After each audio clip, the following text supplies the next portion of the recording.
Imagine two supreme predators, two kings marked by war, two warriors who carry on their faces the scars of their most brutal battles. On one side, Africa's most famous lion, Scarface, the scarred king who terrorized the savannas of the Masai Mara.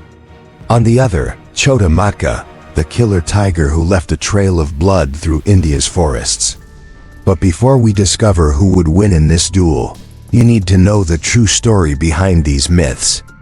And I'm going to tell you now why everything you've heard about Scarface might be wrong. First, let's clarify something. The story circulating out there that Scarface killed 400 hyenas and 130 lions all by himself are pure fiction. There's no reliable evidence for these absurd numbers. Scarface doesn't need lies to be legendary. The truth about him is already impressive enough. Because Scarface's real story isn't about a solitary and invincible lion. It's about four brothers who conquered an empire together, faced death side by side, and forever changed the destiny of the Masai Mara. Our story begins with four young nomads, Scarface, Morani, Sikio, and Hunter. They weren't born kings, they were born exiles. Without territory, without pride, without recognition. Just four brothers wandering the edges of the Masai Mara ecosystem, forced to survive on scraps, flee from stronger males, and face the constant dangers of hyenas and starvation. Scarface already stood out in these early days, not for strength or power, but for the wound above his eye. A permanent reminder of a violent encounter that would later give him his name. At that moment, it was just an injury. It wasn't yet the mark of a legend. The brothers remained united, moving silently through the tall grass, hunting at night and sleeping hidden during the day. They were observers of a kingdom they didn't yet belong to. But something burned within them, a silent hunger for more. Not just for survival, but for dominance. In 2011, everything began to change. Scarface and his brothers were now almost 4 years old, muscles, aggression, and restless ambition. The waiting time was over. From the rocky ridges of Rhino Ridge, they began to hear distant roars, calls echoing from the swamp area. The Marsh Pride, one of the region's most powerful prides, was led by aging males, Claude and Romeo, former kings who were reaching the end of their reign. The takeover came like a storm in October 2011. The four young males descended upon the Marsh territory with force and coordination. Their target was clear: Claude and Romeo, the aging kings. The confrontation was swift. Outnumbered and outmatched, Romeo fled, disappearing into the hills near Rhino Ridge, where he was last seen fighting with hyenas over scraps. Claude tried to hold the line, but was overpowered. The Marsh Pride had fallen. For the first time, Scarface walked not as a nomad, but as a ruler. His wound had transformed into legend. But he knew this was just the beginning. Conquering is one thing, maintaining power is something completely different. With power came the price. Scarface and his brothers controlled an expansive territory of more than 150 square miles, constantly facing rivals, invaders, and threats. They divided their dominance between the Malacca and Ashnal zones, patrolling the banks of the Mara River. Each day brought a new test. Scarface faced more than just predators. Once he was pierced by a Masai herder's spear while protecting his territory. Death nearly took him, but conservationists treated his wounds. He returned limping, but defiant. In 2016, the Musketeers controlled the Paradise Pride, 9 lionesses with cubs and young males. Tourists from around the world came looking for one particular lion. Scarface had become more than a name. He was the face of the Mara. But time moves differently for lions. In August 2019, Hunter disappeared without a trace. In early 2020, Sikio succumbed to injuries from a territorial battle. The 4 musketeers became 2. Now only Morani and Scarface remained, 2 aging lions holding together the kingdom they had built from nothing.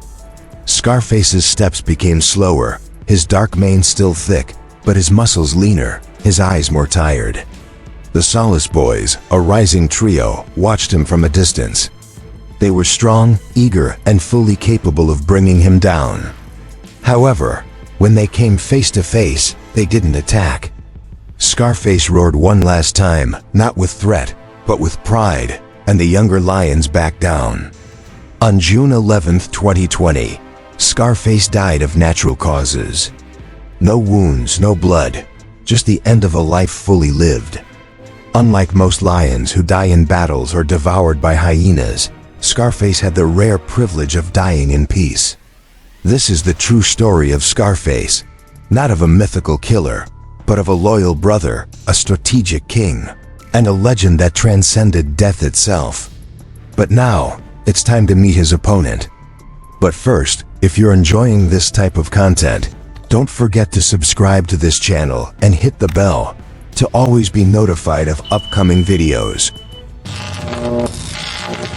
In the forests of India, another predator marked by war was waiting for his turn to make history. Chota Matka, the tiger who transformed hunting into carnage. It was the year 2016, during the monsoon rains, when two lives were born destined to write Tadoba's history with blood and fury.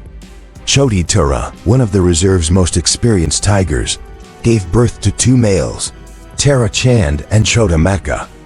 The father? Matka, the very emperor of Tadoba, whose territory was larger than any other before or after him. Chota Matka inherited his father's name, but his destiny would be much darker. From a young age, there was something different about him. His eyes didn't have the typical yellowish color of Tadoba tigers. They were blue, almost gray, like melted ice. A harbinger of what was to come. October 2017. Little Chota Matka, still learning to hunt, makes a fatal mistake. During a charge against a wild boar, the prey fights back. The boar's tusks tear deeply into his right flank, opening a wound that nearly kills him. Chota Matka desperately licks her son's wound, trying to heal it. The forest department wants to intervene, but Tara Chand, his brother, won't let anyone approach. From that moment on, the two brothers never fought again, not even playfully. This wound didn't just heal his skin, it scarred his soul. Without the playful fights with his brother, Chota Matka lost the essential training for the battles that would come. November 2018. Matka, the all-powerful father, expels his sons from his territory. It's the law of nature, adult males cannot coexist. But a month later, in December, tragedy strikes. Tara Chand, wandering through the buffer zone, touches an electric fence on a farm. The shock kills him instantly. He was only 2 years old. Chota Matka was left alone. Wounded, young, without fighting experience, and now without the only ally he ever had.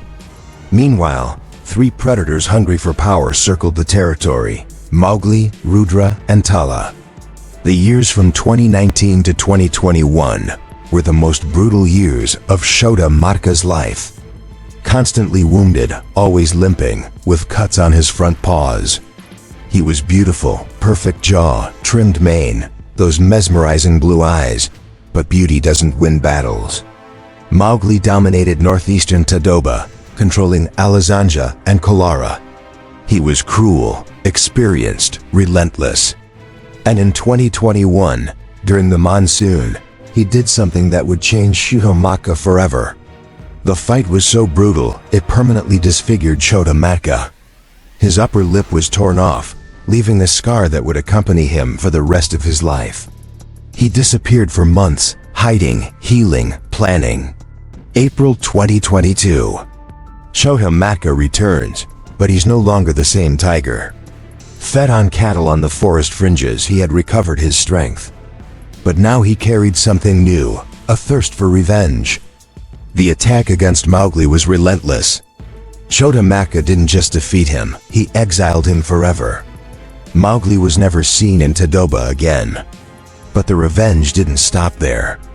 Chota Matka found Jarni's cubs, Mowgli's offspring, and killed them one by one.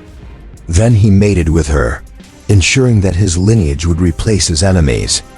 With Mowgli out of the way, Chota Matka began his campaign of total domination. Tala killed in combat. Bamboo, eliminated without mercy. Bajrang, experienced veteran, killed in November 2023. The most recent, May 2025. Brahma was considered invincible, colossal, experienced, dominant. Many believed it would be the end of Chota Matka. The fight lasted hours. When it ended, Brahma was dead, and Chota Matka, though gravely wounded, remained standing. Swollen, covered in bites, with deep scratches, but alive. Today, in 2025, Chota Matka remains alive. His muscles carry the marks of countless battles. His disfigured face tells the story of every war he fought. But his blue eyes still shine with the same intensity. He rules his territory like an emperor, controlling multiple females, eliminating any rival who dares challenge him. A new contender has already been spotted, Verbhadra. Young, ambitious, sniffing opportunity. He watches, measures, waits. And Chota Matka, still recovering from the battle with Brahma, will have to prepare for yet another chapter. Because in the jungle, victory is never final. Chota Matka isn't just a tiger, he's a force of nature. A survivor who transformed every scar into strength, every defeat into fuel for the next victory. He proved that it's not the biggest or strongest that wins, it's the one who refuses to give up.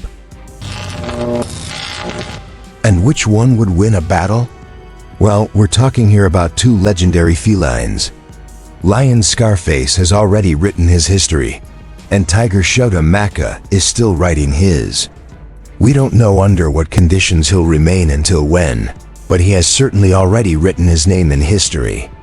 Although we're dealing with two felines known for their bravery and history of dominance or fighting, they are not or were not the largest in size, which may even give them more prominence, being able to have faced larger and heavier adversaries and still winning. In this context, it's believed that Scarface weighed the usual average weight of a Masai Mara lion, between 375 and 420 pounds, as mentioned by the most reliable sources. Chota Matka, although described as large, wasn't enormous like other males already described from Tadoba. It's believed he weighs on average between 460 and 485 pounds, which still gives him a mass advantage over Lion Scarface. And with it, we can also understand that he would have muscular and explosive physical strength advantages. But perhaps Scarface has two advantages. The first is his voluminous mane. Although it's not armor and can indeed be penetrated to the neck, it can make it difficult to land bites and paw strikes, so it might help. The other advantage, it's estimated that there are about 850 to 900 lions in general living in Masai Mara, while in Tadoba, India, only about 115 tigers in general. So within these numbers, there would be even fewer males of each species to face each other. However, throughout his life, Scarface must have faced more lions than Chota Matka has faced or will face tigers, which theoretically could give him more experience. However, it's worth noting that whenever possible, the usual behavior of big cats is to use intimidation to avoid unnecessary fights and injuries. This also includes lions. But in the case of the two animals in question, what makes them legendary is precisely the great aggressiveness they demonstrated in actual combat. It's even more damaging for a tiger to have to fight and hunt alone afterward, to survive. But even so, Chota Matka did it, and successfully. So Chota Matka still carries more theoretical advantages, such as a tendency to have longer canines, which would help finish a combat more quickly, tendency for larger claws, which would help initially inflict deeper wounds, more weight and brute explosive force combined with the athletic capacity of tigers. In this case, the battle tenacity that this tiger has demonstrated so far is something that should be equivalent in such an encounter. Therefore, if we consider both in their prime, with the scar, but still with healthy bodies without injuries that could compromise battle performance, I believe that yes, it could be a difficult, bloody fight. The winner could emerge very injured and might or might not succumb afterward. But in percentage terms, in a majority of simulated battles, I believe that tiger Chota Matka would win an estimated 60% of battles against 40% for lion Scarface, which doesn't diminish either animal. They were or are two incredible animals, two iconic felines who showed why they carry scars on their faces. And you, who do you believe would win this duel? Leave it in the comments. Do you have video suggestions or other questions? Comment. Don't forget to subscribe. I left a video especially for you who stayed until the end here on the screen. Don't miss it. Until next time.